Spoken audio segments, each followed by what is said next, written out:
There are things. Things you didn't know. Things you want to know. Things you didn't know you want to know. Things you should know. Things you didn't know you want to know that you should know. You should know. And we bring them all here. Welcome to another episode of Things You didn't know you want to That know. You Should Know.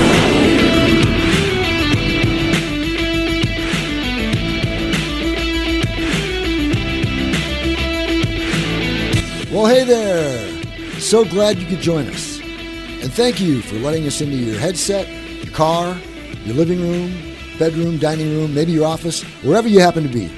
We're just glad you brought us along. And it seems like this would be the perfect opportunity to welcome you to another episode of Things You Didn't Know You Want to Know That You Should Know. Although in our vernacular, we just call it Things. I am your host, and in our vernacular, they just call me Dave. Hi, Dave. Unless I piss them off. And then there's a whole slew of choice nicknames and monikers and acronyms that they throw at me. And you don't need to know about those, and I'd rather not talk about those, so let's just move on, all right? This is Season 2, Episode 4, if you're keeping track of those kinds of things. And I'm going to tell you what we have in store for this episode here in just a few. But first, once again, and I hate to sound like a broken record, I want to say thank you to everyone for their incredible response to our last episode, our last two episodes, really, Part 1 and Part 2 of the War on Public Education. The response was phenomenal. So many of you told your friends and colleagues and family about the podcast, and that episode drew interest from a large number of people, and as a result, we had a record number of new first-time listeners, and hopefully we got them hooked and they'll become regular listeners. Time will tell. And most of all, I hope we were able to have an impact on the conversation about public education, make more people aware, rile up a few feathers, and hopefully turn that awareness into action. Because, my friends, that is what we are all about. And based on some of the emails we got from you guys, I'd say we were able to do that. Sure sounds like it. But please make sure you continue to have these conversations, to keep the dialogue going, to make even more people aware of the problem, so that hopefully they will turn that awareness into action and become an active part of seeking out solutions. So let's talk about this episode. Today, we're going to talk about DACA and the Dreamers. There are a number of individuals living in the United States today who came over here as small children, infants, 2, 3 years old. They were brought over by their parents, who were illegal immigrants, but they weren't born here, so they are not U.S. citizens. But because they arrived at such a young age, they have no memory of their arrival in the States, nor do they have any memory of the country in which they were born. America is the only home they've ever known. They were educated here. They are part of our culture. They grew up here. They learned our language. They learned our ways. They are, for all intents and purposes, as much of a part of the American culture as we are. DACA is a program created by the Obama administration that allows these people to stay in America to work or study. They can even get a driver's license if they want. Now, DACA does not give them citizenship, nor does it give them a pathway to citizenship, one of the many flaws of the program. But it does, at least temporarily, remove the threat of deportation. Now, in spite of its flaws, everything was fine when President Obama first established the program. But then Trump took over the White House and all hell broke loose. The Trump administration tried to end the program several times, but the Supreme Court decided that DACA should still be active for now. But that was only a temporary victory. Since then, the status of the program has been volleyed back and forth like a pickleball, although within the last month, the Department of Homeland Security issued what is being called a final ruling on DACA, and it comes with a variety of new restrictions. Although many are believing that it is not final in any way, shape, or form because ultimately it will likely go before the Supreme Court, after which we will have a much clearer picture on the future of DACA. And there are thousands of these DACA program recipients, and they live their life in limbo, having no idea what tomorrow will bring. Now, there's some confusion among most people when it comes to the term dreamers. The majority of Americans believe that DACA recipients, dreamers, same thing, and they're not. There are different criteria used to determine which category someone might fall into. And it is important to understand the distinction. And we're going to talk about that and a whole bunch of other stuff too. And as part of the discussion for this episode, we have not one but two guest interviews. First, we're going to talk to a rather impressive young woman who understands better than anyone the experiences of being an undocumented immigrant and a DACA recipient. Eunice Callejas Solano is a local activist who is helping to educate people on the facts about DACA. As a DACA recipient, she has a rather unique perspective on the topic, and she's going to share that with us along with so much more. But we are not done there. No. We are also going to have a conversation with two rather remarkable ladies who run a nonprofit that is designed to help immigrants to have a better chance at realizing the American dream. Many of their clients are DACA recipients and dreamers who are incredibly driven and are not afraid of hard work. And they're doing everything they can to solidify their future here in America in spite of the current status of DACA and the uncertainty of its future. So today you get 2 dialogue sessions for the price of 1. And that, my friends, is just the kind of value you get when you are a regular listener of things. It's our own version of a buy one, get one sale. Not going to find that on another podcast now, are you? Hang on, had to grab my cell phone. Okay, so that is all in today's episode. So don't stray too far. Grab a snack, a beverage, adult or otherwise, and get comfy as we get ready to tackle the issue DACA and the Dreamers on today's episode of Things. You're listening to Things You Didn't Know You Want to Know That You Should Know. Now, as I began to research the topic of DACA, I learned a lot. And one of the things I learned was that the majority of Americans have a very strong opinion about DACA, but they really have no idea what it's all about, or even what it is. No big surprise there. We often develop a very strong opinion about things we don't understand. That is a human character flaw that I really wish we would work on, but that's a topic for another time.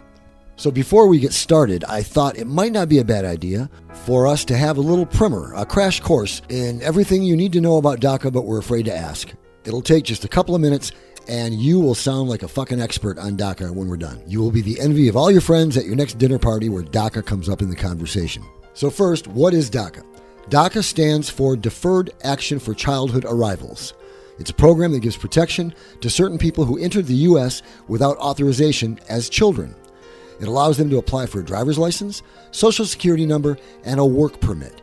It also offers protection from deportation.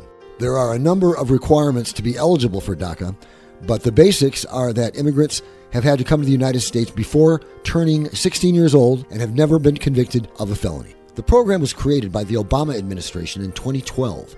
Then Donald Trump ordered the end of the program in 2017 when he sat in the Oval Office, but successful court cases kept it going throughout his term. On January 20th, 2021, President Biden issued a memorandum directing the Secretary of Homeland Security, in consultation with the Attorney General, to take appropriate action to preserve and fortify DACA, consistent with applicable law. Now, DACA recipients and dreamers are not interchangeable terms. DACA refers only to those who applied for and received DACA status through the program. Dreamers refers to the larger population of unauthorized immigrants who arrived as minors to the United States. Now, Dreamers get their name from legislation that was proposed way back in 2001 that was designed to give those who arrived illegally as children a path to permanent legal residency and citizenship. The bill was called the DREAM Act, an acronym for Development, Relief, and Education for Alien Minors. Unfortunately, the legislation never passed, but the Dreamer name has stuck around. Approximately 1.8 million people in the U.S. are eligible for DACA, according to the Center for American Progress. But as of March 2020, a little more than 800,000 people were enrolled in the program. Now, the majority of conservatives will have you believe that these individuals are a burden on our society, that they cause an incredible strain on our resources, that they are milking the system, getting whatever they can for free, that they're dirty, they're lazy, and they must be removed. But here is the truth on that part of the conversation, as evidenced by facts compiled by the Center for American Progress, Axios, Migration Policy Institute, American Action Forum, New American Economy, Zillow, Institute on Taxation and Economic Policy, and the Cato Institute. I want you to pay particular attention to the financial numbers when we get to those, because they really tell the true story. The majority of DACA applicants are from Mexico. 2.3 million total applicants listed Mexico as their country of origin. California, Texas, and Illinois had the highest number of DACA applicants. Estimates put the total number of approved applicants from those 3 states alone at over 1 million. El Salvador and Guatemala are the second and third largest groups of DACA recipients, respectively. And as of September 2020, the average age of a DACA recipient is approximately 27 years old. Another fact that's very interesting, according to a 2017 Institute on Taxation and Economic Policy survey, DACA enrollment allowed 60% of respondents access to educational opportunities that previously had been unavailable to them. Now here's where it gets interesting as far as the real numbers that tell the real story. DACA recipients contribute more than $42 billion, that's with a B, billion, to the annual GDP in the United States. Dreamers pay $1.7 billion each year in state and local taxes. DACA recipients and their households pay $5.7 billion each year in federal taxes. The annual spending power of DACA and their households is $24.1 billion. The cost of removing DACA recipients from the United States is in excess of $21 billion, plus the moral implications. 256,000 children have at least one parent who is a DACA recipient. The United States will lose nearly $93 billion, again with a B, billion, in federal tax revenue over a 10-year period if DACA recipients are unable to remain in this country. Nearly $2 billion contributed by Dreamers to Social Security each year. Nearly $470 million paid into Medicare by Dreamers every year. 96% of Dreamers are either working or in school. 8% have launched their own businesses. 60% have purchased a vehicle. And 14% of Dreamers have purchased their own home, and they pay an estimated $380 million in property taxes every year. So, as you can see, they are not quite the draining financial burden on our society as some conservatives would have you believe. Quite the opposite, actually, and who would have thunk it? These individuals, collectively, are actually an asset to our nation's continued economic growth. So it seems that it would be to our benefit to create a pathway to citizenship or at least permanent residency for these individuals. So that's what we need to talk about today. And now that you know all that you do about DACA, thanks to our little crash course, you'll be able to follow along admirably. So now, please allow me to introduce our first guest. She understands as well as anyone how DACA works and what it means if it is repealed. She's a recipient of the DACA program. Eunice Callejas Solano has been in the United States since she was 3 years old. It's the only home she's ever known. She came over with her parents when they emigrated from Ciudad Juarez in Mexico. But her parents didn't go through proper immigration protocol. And though undocumented, the family worked hard to make a living and a life in the States. Eunice, of course, has no memory of the journey to America or the early years in her new country. She went on to graduate from high school at the top of her class and is a summa cum laude graduate of Metropolitan State University of Denver with a degree in communication studies and sociology. She was also a Dream.US scholar, which provided her with the merit scholarship that allowed her to finish her degree as an undocumented student. She began her work in activism at a very young age, going to marches with her parents to protest the treatment of immigrants, and she continued her activism even into her college years, where she gave speeches and interviews speaking out on DACA and immigrants' rights. She hopes to attend law school in the near future and continue serving her community in whatever capacity she can. She is also a budding young actress, and we are honored to have her with us as our guest. I give you Eunice Callejas Solano. Eunice, thank you so much for joining us. Now, I know you were 3 years old when you first arrived in America, and so I know you have really no memory of the journey to the States. But I'm curious how old you were and what you felt when you first heard the terms DACA and Dreamers and made the connection that you were somehow a part of that, and even more so, realizing the significance that those two terms would have on your life. Yes. So the first term I ever heard was Dreamers, or the term Dream Act, which was the legislation they were trying to pass to give undocumented people citizenship, a path to citizenship. So I knew about that when I was very young. I was about 8. I remember going to marches when I was about 6 or 7 with my parents, that they would have a lot in Los Angeles, where I used to live. So I knew from a very young age what it meant, what the Dream Act was, what it would have meant to my family had it been passed. It was struck down in 2010, but so I knew what the Dreamer was back then when I was younger. DACA, I immediately applied to it as soon as I heard about it. Me and my brother both applied to it. Once that became something that we could apply to, it was an amazing opportunity that my parents obviously were not going to get, but it meant we could study, it meant we could work legally.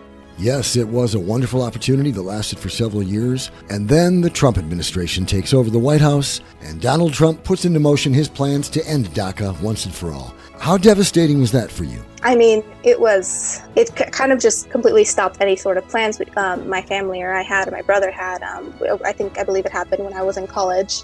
And I remember we went to a college, MSU Denver, that had a pretty supportive immigration program. So they provided us with resources and all that stuff. But just hearing that after years and years at that point of DACA and not getting any sort of progress to a path to citizenship, it was particularly devastating to see that it was just struck down so easily. But given all the hateful rhetoric that had come from Donald Trump's mouth and his stance on immigration, did that really come as that much of a surprise? Not necessarily. I mean, just the hateful rhetoric that he would constantly give out about Mexicans, about undocumented people, just in general, was it wasn't necessarily a surprise. It was just more of a realization of oh yeah, this is how easily you could dispose of these people. Now, was that the primary impetus that got you involved in being an activist? I think since I was young, I've always had a desire to just seeing my parents work so hard and seeing a lot of people in the community work so hard and seeing it get taken away so easily because of something like this. Ever since I was young, it was something that I always knew I wanted to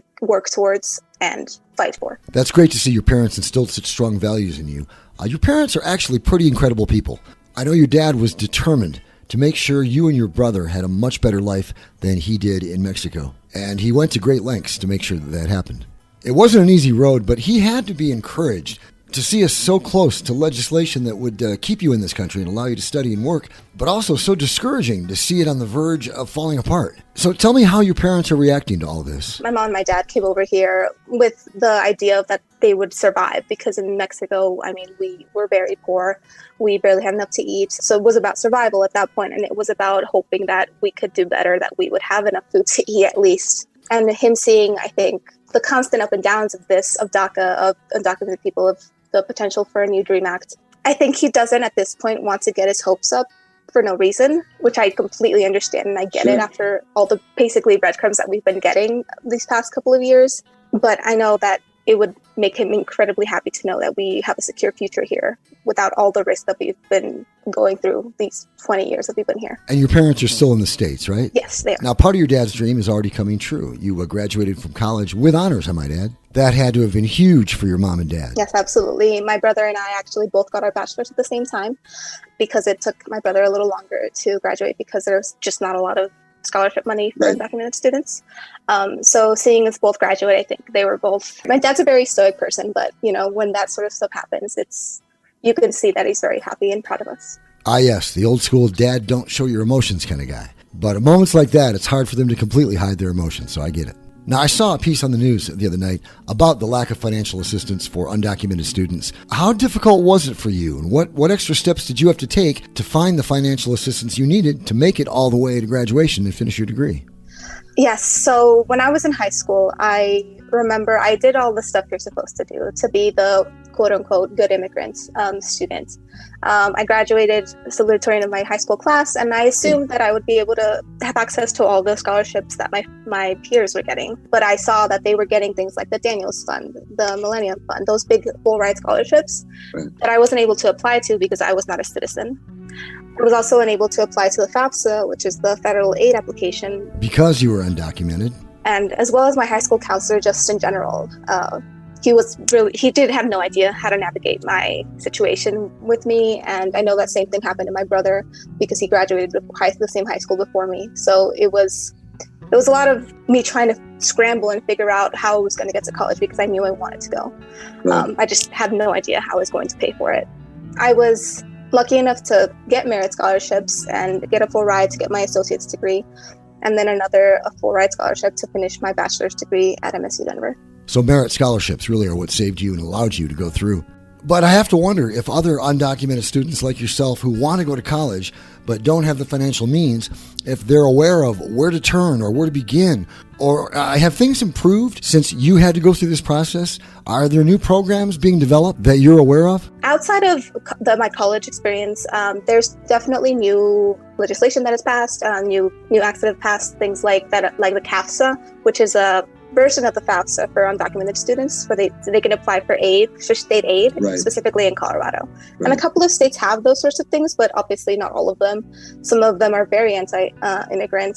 Some states are, and they don't provide that sort of help. They don't even provide in-state tuition for a lot of students. And if I'm not mistaken, Colorado does now offer in-state tuition for undocumented students, correct? Yes, they do. And they also offer work study, which was a new thing that happened while I was in college too. All right, now let's talk about what's next and the future of DACA, and this is where it gets really complicated. Department of Homeland Security recently announced their intent to continue the DACA program.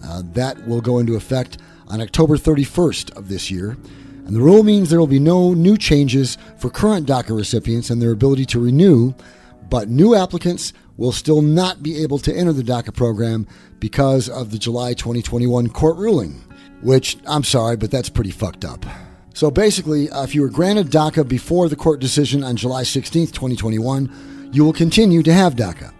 If you currently have DACA, you can renew it. You can also request and receive advanced parole. And they will continue to accept the filing of new requests for DACA and employment authorization, but they will not grant those requests. Talk about making your head spin. Man, Onise, what does this do to you? I mean, are you still able to cling to hope?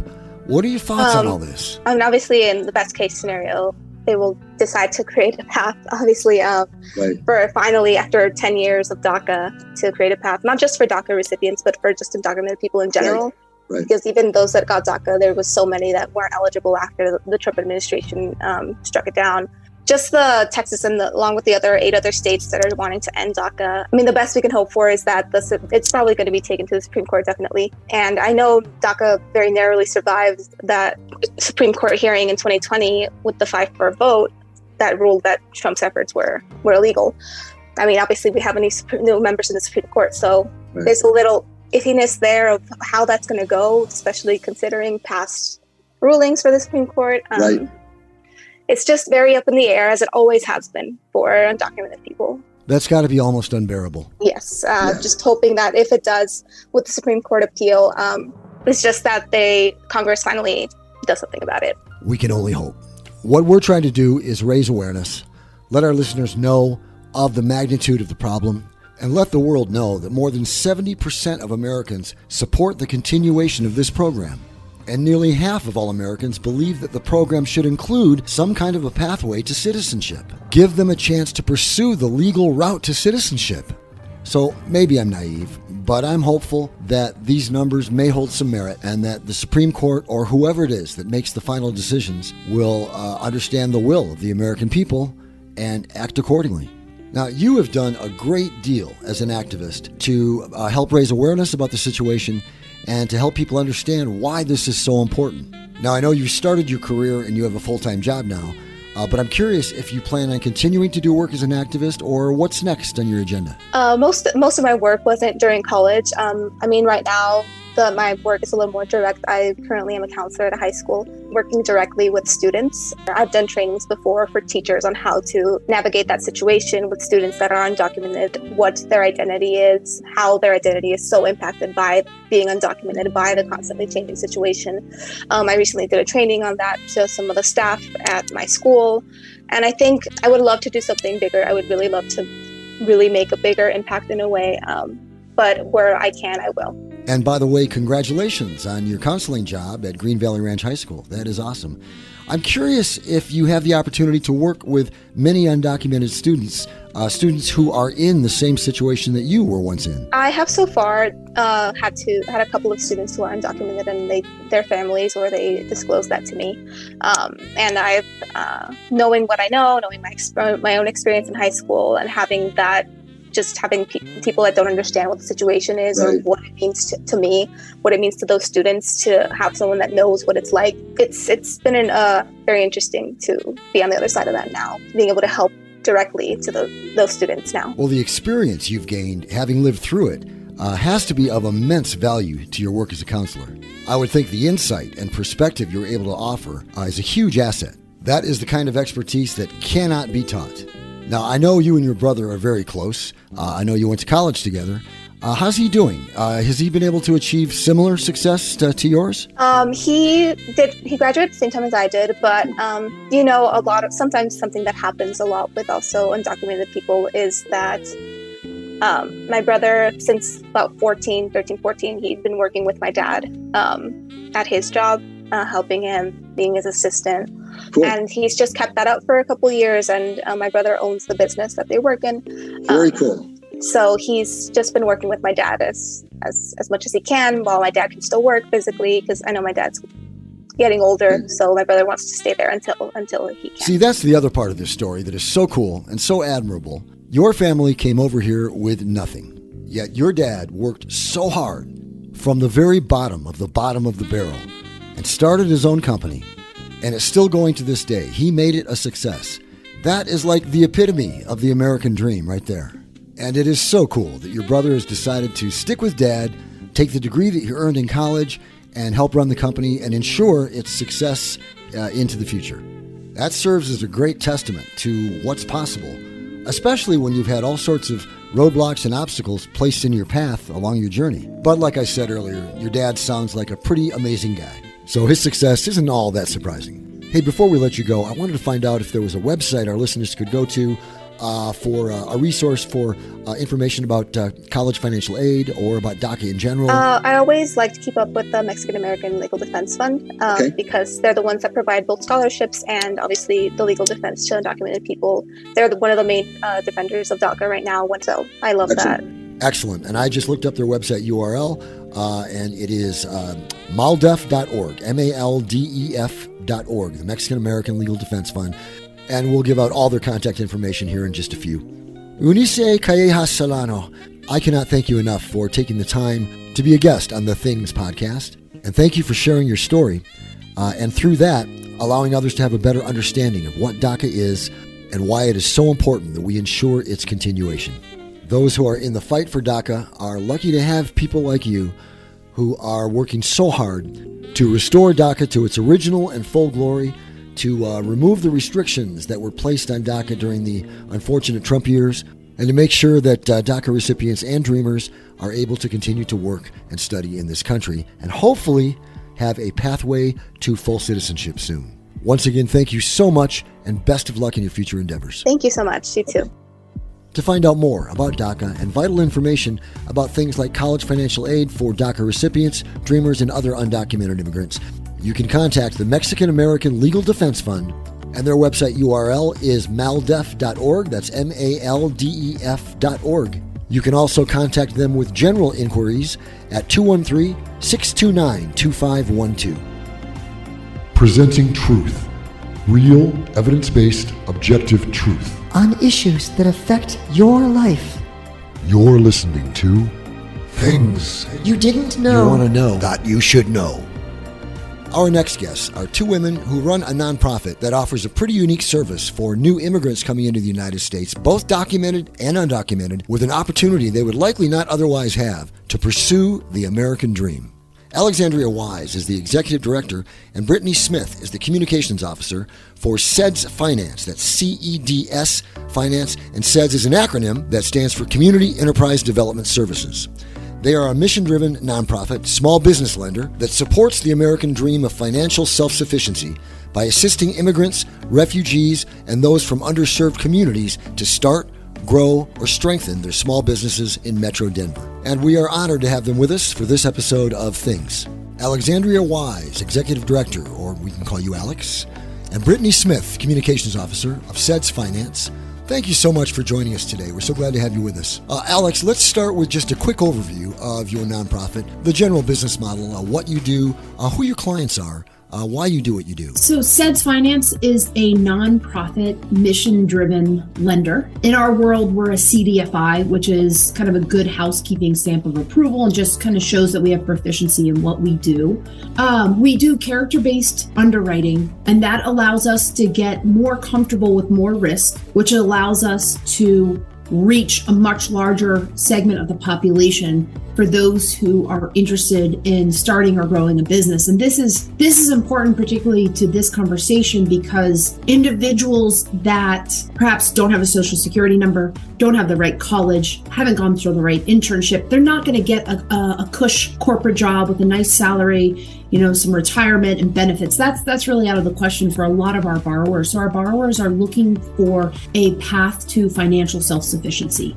And that is what entrepreneurship offers. And that's even part of our mission statement, which is to support the American dream of financial self-sufficiency by supporting refugee, immigrant, and underserved community business owners. So it really sounds like you are clearing the pathway and removing the obstacles, so to speak, for those who otherwise might not have it, to have a chance at realizing the American dream. We track clients by country of origin. One of our largest diaspora communities in our portfolio are Somalis. We have a number of Somali long-haul truck drivers. And those gentlemen probably, we haven't had a Somali woman yet, but those gentlemen probably within 3 to 4 years of reaching America are making $80,000 to $100,000 a year doing long-haul trucking. And that's the American dream.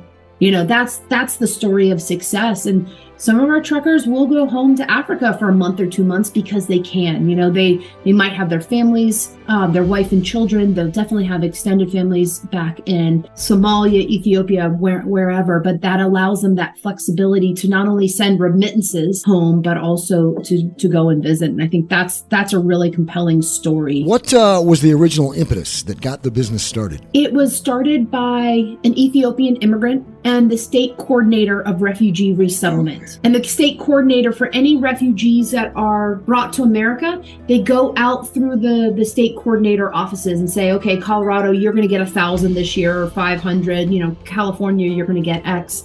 And so they came together and looked at the issue of refugees and immigrants. And, there are a lot of parallels between those two populations, and said, how can we get them a job faster in America? Because when individuals are fleeing, whether they're economic migrants or they're actual refugees from a war-torn country or whatnot, they're not bringing assets with them to America. What they're bringing with them is their knowledge and their capabilities and their business acumen. So how can we take that power and kind of have them fulfill that and kind of use those skills that they're bringing with them in America? And I think that's the real kind of impetus behind SEDS and what we're trying to do. I'm curious, what percentage of your clients are dreamers or are DACA recipients or are affected by the uncertainty of the future of DACA in some way? A little bit of context here. A lot of nonprofit lenders, we are, especially in the CDFI community, is bolstered to some degree by the federal government. So we get funds from the SBA, the Department of Treasury. And so we don't necessarily track on the front end as a demographic, how did you arrive to the country? What's your legal status because of that? And also because of the Fair Lending Act, as well as just kind of ethical things. We don't want individuals to perceive their loan application was denied based on any sort of status. Sure, and that makes perfect sense. What I'm curious about is to what degree, if any, these driven, dedicated new business owners who are fighting so hard to realize their own version of the American dream reach a certain level of discouragement due to the uncertainty of DACA and the continued threat of deportation or whatever the outcome might be if, in fact, DACA bites the dust at some point in the near future. All the work that they've done, and it's all for naught if, in fact, that they are told that they can no longer work and stay in the United States. Or is it that their spirit, their drive is so strong, so indefatigable, that nothing is going to slow them down or deter them on the path to their dream, even the ultimate deterrence, which is you can no longer stay in this country? In my experience, and I've done about 15 years of international experience, I've worked in Afghanistan and Tunisia and Jordan and Mongolia and kind of all over the place. People don't want to leave their home. That's their home. So the people that have left are leaving for a hugely significant reason. And what we have found, anecdotally, we don't have any evidence to support this, but there is an incredible hustle and motivation of our foreign-born clients. And I think what that speaks to an incredible drive and hunger. In terms of the DACA dreamers, the American dream is alive in a lot of foreign-born people. They're coming here to make it. It kind of sounds like it's their own version of the good old-fashioned American indomitable spirit, right? Which sort of ties in nicely to my next question. Although I will admit it's a little bit off the topic of DACA and the dreamers, but I'm just curious. In doing my research and prepping for this interview, I went to your website and I learned that one of the things you do not require of your applicants is a credit report. And at least initially, it was a little shocking and strange because it's contrary to what most of us Americans are used to when playing the credit game.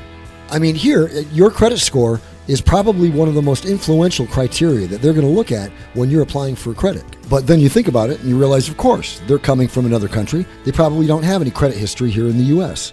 So in lieu of that, what do you use? Is it their character, drive, determination, commitment? Who best demonstrates that good old indomitable American spirit? How do you determine who is and who is not a good credit risk? When you look at historical banking in like the 30s and 40s and 50s, it was not fintech, obviously. It was all brick and mortar, and your banker knew you. He knew your personality. He knew your credibility. So in essence, we're kind of going back to like old school traditional banking where we get to know them. And that's why we call it character-based underwriting, because we're building trust. Our underwriting process does take a little bit longer, even though our average loan size is $20,000. For most American-born, definitely American-born educated, that may not be a lot of money, but for our clients, it's life-changing.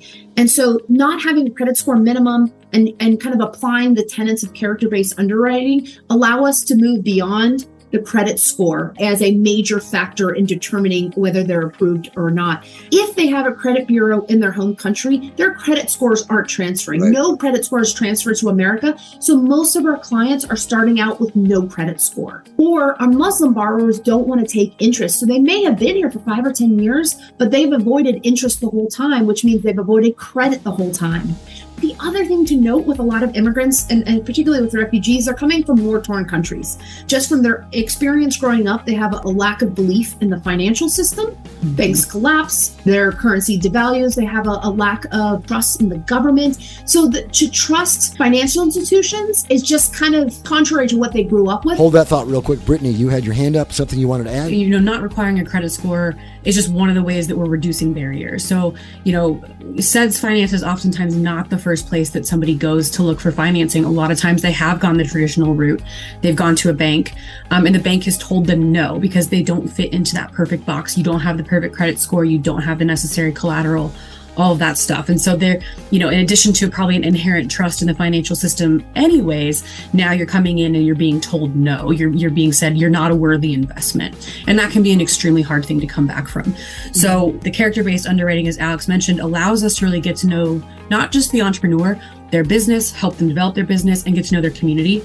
We do reference checks. So we will actually reach out to former employers, people who they've worked with, and be like, hey, are they ready to take this debt on? Are they, do you think that they're ready to do this? We'll never give somebody a loan if they're not ready to take on that debt, because that'll just put them in a more precarious position and potentially hurt their credit score more, which you don't want to do. So I think it's just looking at it from a more holistic standpoint and making sure that we're reducing as many barriers as humanly possible. So credit score is one of them. And that's not just for immigrants or refugees who are coming over and haven't had the chance to develop credit or even operate within that credit market. That's, that's people in the United States who've fallen prey to predatory lending, defaulted on student loans, had healthcare issues where they were unable to make those payments. Things like that, or, taking on those predatory products. Those are made for the lender to make the money, not to help the entrepreneur. And so what ends up happening is they find themselves in a worse position. Same thing, we have about 5% of our portfolio that's previously incarcerated. If you've been in the system for over 7 years, your credit score gets wiped. Mm-hmm. So, people having to try to re-enter and fight against that. Collateral is another barrier that we don't require under $20,000. And same thing, like, immigrants or refugees left their assets behind, haven't had a chance to build that up due to cost of living here, lack of intergenerational wealth transfer, especially among the Black community living in the United States. And so for us, it's really important to help get those people into the system and then work with them through the course of their loan so that they become traditionally business bankable, so to speak, and help them graduate from us to a bank so that they aren't marginalized anymore. And that really is a remarkable aspect of the program that you're doing. And I do apologize. I got us way off on a tangent there. That was just a curiosity question on my part. And I got us a little bit off topic, so I apologize. And now let me get us back on topic. And I'm trying to figure out the best way to ask this. It is pretty much common knowledge, despite what some may tell you, that there is still a significant amount of prejudice, bigotry, and racism in this country. I mean, we all got to see just how anti-immigrant the Trump administration was. But ever since 9/11, there has been, and even continues to be, a strong anti-Muslim faction in the United States. And I know that a decent percentage of your clients are Muslim. I'm curious if your clients, in particular those who are new arrivals to this country, have experienced the upsurge in racist attitudes and how that might have affected their desire, their dream to continue moving forward. Yeah, that is a great question. And I feel like I was kind of a generation of 9/11. That happened my senior year of college. So it means a lot to me that our fellow Muslim business owners, men and women, have the opportunity to access capital that it abides by their religious beliefs. We've done that in other religions. And so I think amplifying and promoting and helping the Muslim business owner is incredibly important to me. In international development, there's a theory of peace economics or peace capitalism. But basically it says that two entities, two states, or even non-state actors are going to become more peaceful given the fact that they trade. And because they trade, they need to have fair laws. They need to have transparency. They need to have an open system to interact, to barter, to sell, etc. And I feel like that's on a very micro scale. I feel like that's the exact same thing with Muslim borrowers. If your Muslim business owner is your barber, is your butcher, is your grocer, you're not going to think of them as someone foreign and other and scary. You're going to think of them as, here's my friend that sells me the product like anyone else does. And so I think it's incredibly important to have kind of just normal, ordinary transactions with Muslims borrowers. Brittany, you wanted to elaborate on that just a bit? You mentioned a large portion of our portfolio is Muslim. Yeah, it's about 35%, I believe, of that. A large portion of it comes again from Somalia, Ethiopia, Eritrea, that area. I think a lot of that came from our founder, one of our founders being from Ethiopia, and just the word of mouth marketing that happens throughout the diaspora community. The specific product that we offer, we call it a murabaha, which is a very technical term. And what that is it's instead of in lieu of interest, it's a fee-based structure. So regardless of if you get a $50,000 loan that's interest rate or as a murabaha, you're paying the same amount. It's just structured slightly different with a every month. It's a non-fluctuating monthly fee. It's the same thing. So what you're offering them is structured to be in line with the mandates and teachings of Islam. And the reason that in a lot of places don't actually do that. We're the only organization in Colorado that does business financing that's in line with the Islamic faith. Gotta tell you, I was surprised to see that you guys went that far to accommodate their faith. In the Quran, it is stated that it's considered haram or forbidden to take interest-based loans. And it's so that the bank doesn't make money on someone if they fall behind, right? That there should be equity in that borrowing. And so if someone's behind, the bank is behind and vice versa. They're all in this together. And so that's how ours was structured. We actually had it blessed by a local imam when the product was created, I think back in 2009 or 10. And so that's how we're able to provide that. And so, to Alex's point earlier, there's been other faiths that have been kind of integrated into the banking system. And unfortunately, in this country, the Islamic faith just hasn't moved into the mainstream. And so you'll find other bankers or other nonprofits that will do personal loans, mortgages, things like that. But very few will actually provide business lending. And so that's where we're able to help out. And that's why we have, like I said, about 35% of our portfolio has gone through that murabaha. That really is refreshing to learn that there are businesses willing to be that accommodating and welcoming to new immigrants, regardless of whether they're documented or not. While doing my research for this topic, the majority of the people that I talked to who are DACA recipients or qualify as dreamers shared with me the stories of their arrival in the States. And so many of them, in fact, the majority of them, said they felt this urgent need to become as Americanized as possible right away. To completely acclimate to our culture as soon as they could. I don't know, it's just nice to see that your model allows for and even encourages a kind of integration of cultures into ours rather than abandoning theirs altogether and feeling this immediate need to become Americanized. What's really interesting with some of our clients is that like some of our food trucks or caterers got into cooking because they missed home. So even if they're not taking a Muslim or like the murabaha, they are still finding ways to integrate their culture through their food and to share that with their American friends. And so that's been a huge driving factor for them and how they wanted to start the business. I mean, when you really think about it, that's what America is really all about. Bringing the best of other cultures and integrating them into our world. I mean, think about it. Otherwise, we wouldn't have Italian restaurants or French bakeries or Greek delis or Taco Tuesday for that matter. People tend to forget that. They talk about the American way and things being so American. That is the American way. A blend of cultures from all the old countries that our grandparents and great-grandparents and great-great-grandparents came from, cultures that were then reintroduced to their new neighbors and friends. We are a melding pot. Always have been, always will be. There's a small story on NPR about 2 weeks ago, and there was Mexican Catholic women in a border town that had created an Islamic center. And wow. I thought, that's kind of what we're trying to do. So you had Muslim immigrants trying to cross the border, most likely seeking to claim asylum. And here was a Mexican charity that were supporting Muslims. That's what I'm hoping to reflect in this. Right? Mm-hmm. So it doesn't matter your background, but what matters is there's a common belief to help your fellow man. And in this case, our fellow Muslims, be the business owners they can and want to be. And imagine how much better off we'd be if everyone had that same noble mindset. Hey, we're getting short on time. But before we let you go, I wanted to find out if there's anything you're planning on doing, either individually or as an organization, to help raise awareness about the DACA situation and ultimately, hopefully, increase the chances that DACA will be protected.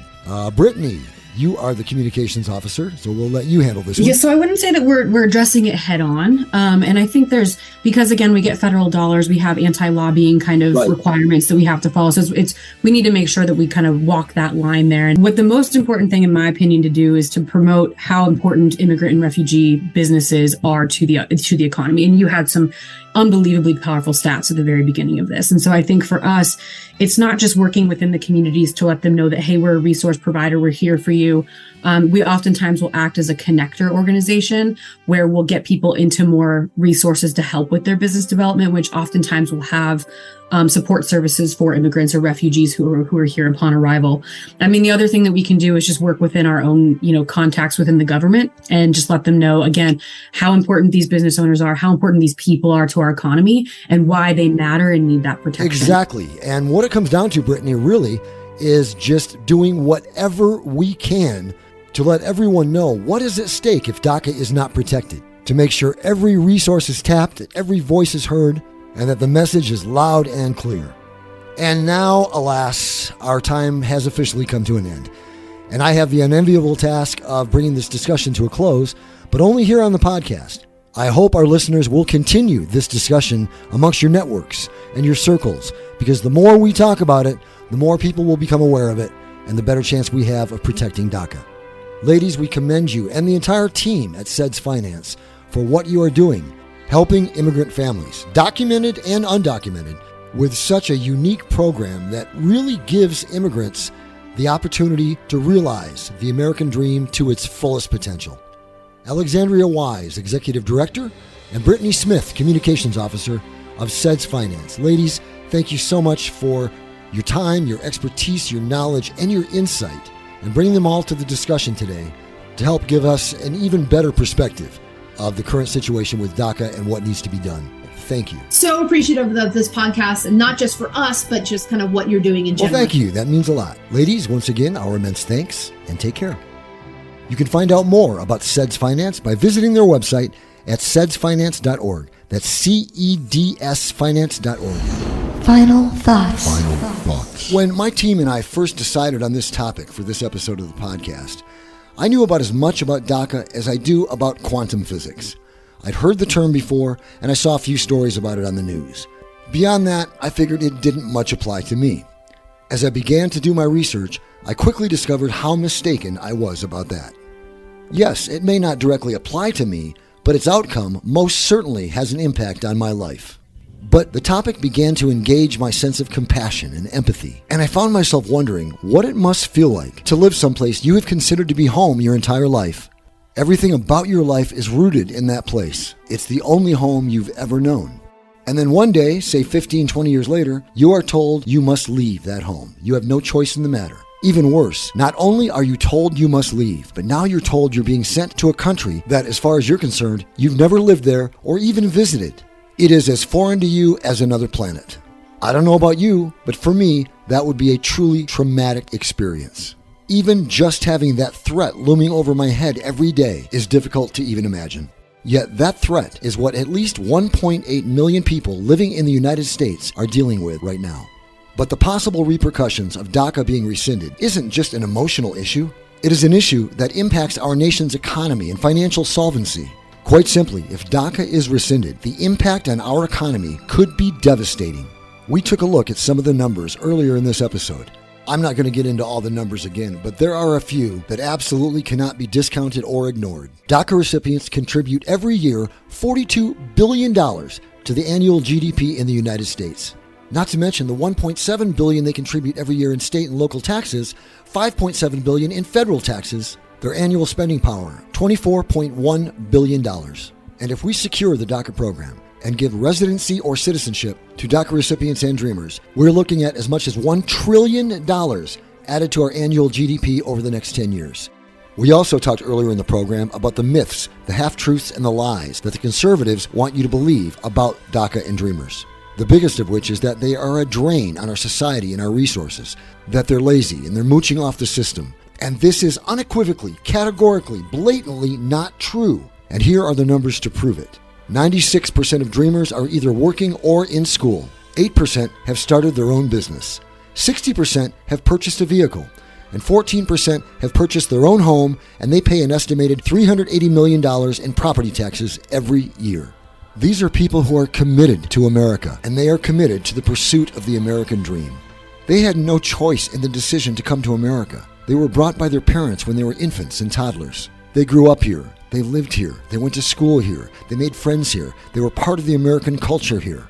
And all they want to do is to stay here and live out their lives in the only home they've ever known, the land of the free and the home of the brave. Yes, their entry into the United States was illegal, through no fault of their own, but they have paid their way. They have given back and continue to give back to a country that gives them very little in return. I agree, it is one thing if someone enters this country illegally and then simply mooches off the system, just sits back and does nothing to make for a better life. And unfortunately, there will always be those people. But that's not who these people are. These are people who, from the moment they entered the country, are committed and determined to run the whole race. And in the process, the benefit they bring to our economy is immense. And when you look at the numbers, $42 billion contributed to our annual GDP every year. And I have to wonder to myself, how can anyone oppose that? I mean, holy shit, that is what conservatives and Republicans are all about. And yet they still want to end DACA and get these people out of the United States as quickly as possible. And then something occurred to me, and I hope I'm wrong about it, but we know from numerous studies that immigrants coming into the United States largely tend to lean liberal when it comes to choosing an American political ideology. And the theory is that the more immigrants we have coming into the United States, the more people there will be to vote Democrat. And that scares the pants off of conservatives. And I think it would be a very sad situation to discover that Republicans are actively blocking and preventing the realization of these people's dreams simply because of how they might vote if given citizenship. I'll be honest with you, that broke my heart, because I can imagine how I would feel if I were one of these people so diligently pursuing the American dream, and I learned that dream was taken away, not because of anything I'd done, but because of some hypothesis. That would be a travesty. That would be pathetic. Because after looking at it from all sides, after reviewing all the numbers, after looking at it truly objectively, it's easy to see that there are so many good reasons why DACA should be protected that far outweigh the one sad reason why it shouldn't. And that's going to about do it for this episode of Things. Immense thanks to Eunice Callejas Solano, Alexandria Wise, and Brittany Smith for being guests on today's show. Couldn't end the show without thanking Mr. Max Apple. Without Max, this podcast would likely be nothing more than a fleeting thought. Max, thank you. We love you, buddy. And huge thanks to you, our listeners. Without you, there would be no podcast. You're the reason we do this. And we need your feedback. We want to hear from you. Let us know how we're doing, the good, bad, and everything in between. You can get a hold of us by sending an email to thingspodcast@yahoo.com, thingspodcast@yahoo.com. Things You Didn't Know You Want to Know That You Should Know is a production of Uncommon Sense, a nonprofit based in Denver, Colorado that's helping you to make the world a better place. You can find out more about the organization at uncommonsense.info. That's uncommonsense.info. Hey, thanks for listening. I'll see you next month. Until then, stay safe, stay strong, stay cool. See ya.